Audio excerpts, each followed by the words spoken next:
نشتے کے حوالے سے کہا جاتا ہے کہ وہ بہت سارے فلسفیوں سے بہت نالا تھا یا ان کا شدید مخالف تھا، اور ان کو بڑی حقارت سے دیکھتا تھا یا ان کے لیے اچھا نقطہ نظر نہیں رکھتا تھا، جس میں سقراط بھی سر فہرست ہے۔ افلاطون کے حوالے سے بھی اس کے خیالات سخت تھے،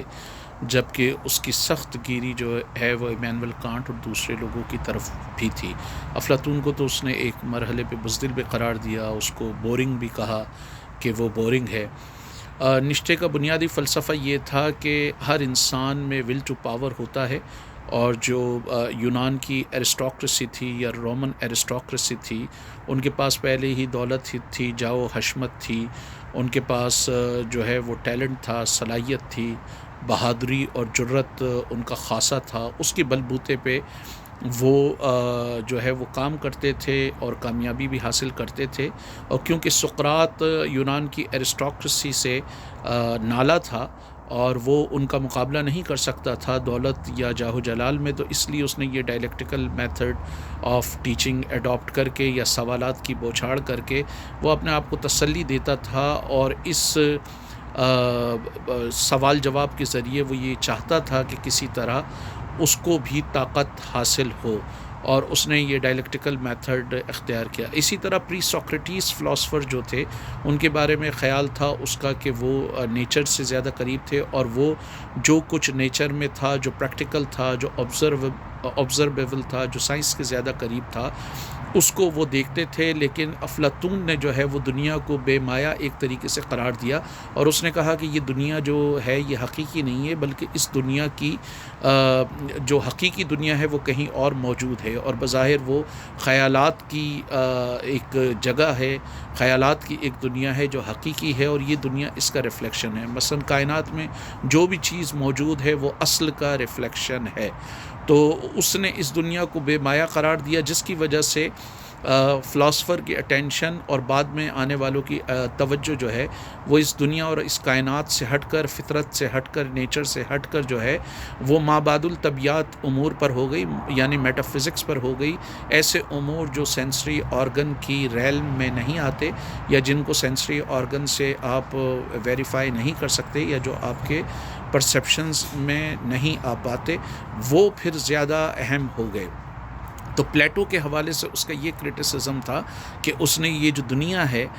جس دنیا کو انجوائے کرنا چاہیے، جس دنیا میں جو ہے اس کی قدرت، اس کی جو خوبصورتی ہے اس سے انجوائے کرنا چاہیے، اس کو سمجھنا چاہیے، اس کو دیکھنا چاہیے، اور اس دنیا میں رہتے ہوئے آرٹ، ادب، فلسفہ اور دوسری چیزیں کریٹ کرنا چاہیے۔ لوگوں کی اس دنیا سے ہٹ کے خیالی دنیا پہ رہ گئی۔ اس کا عیسائیت پہ بھی یہ الزام ہے کہ اس نے یہ پلیٹونک تصور لے لیا، اور جو پلیٹو نے ایک اصل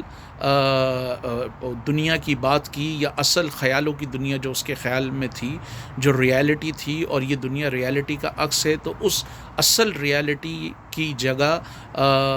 کرسچن تھیولوجینز نے جو ہے یہ ایسے تصورات پیش کیے کہ دنیا میں جو مسائل ہیں، دنیا میں جو گریف ہے، دنیا میں جو دکھ ہے،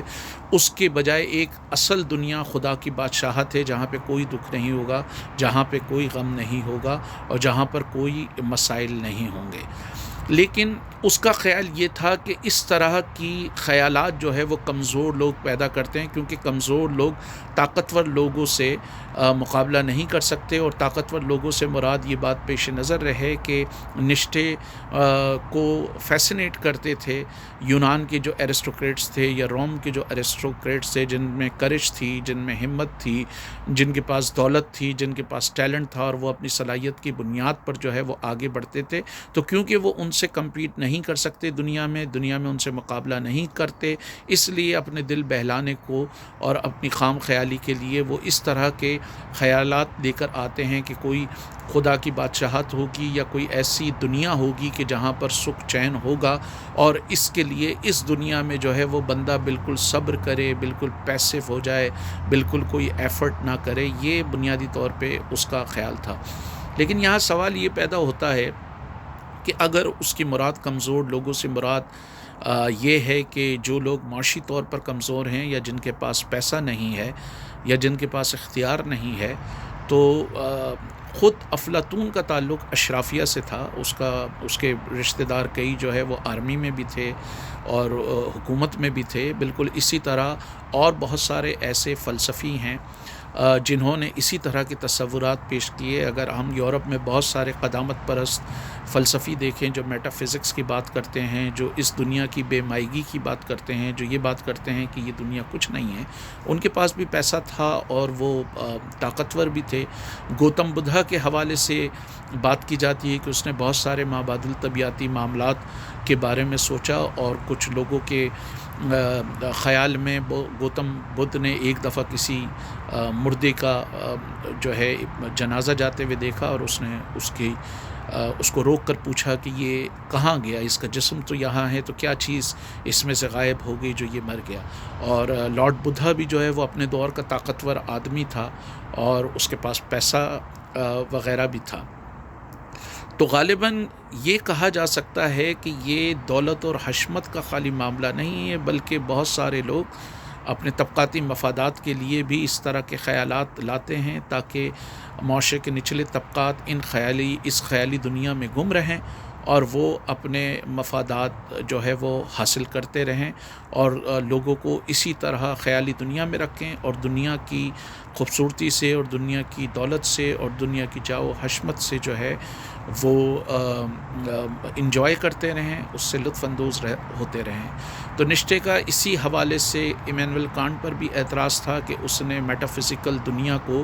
جو ہے وہ زیادہ اہم قرار دیا، اور جو ہمارے سامنے دنیا ہے اس کو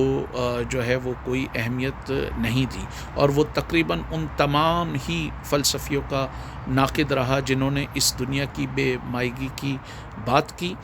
اور اس دنیا کو جو ہے وہ ایک دھوکہ یا فریب، یا جو نیچرل ورلڈ ہے اس کو دھوکہ اور فریب سمجھا۔ اور اسی وجہ سے نشتے کے خیالات جو ہیں وہ سقراط کے حوالے سے، افلاطون کے حوالے سے اور ایمینول کانٹ اور دوسرے فلسفیوں کے حوالے سے وہ سخت رہے ہیں، اور اس نے ان پر سخت تنقید کی ہے۔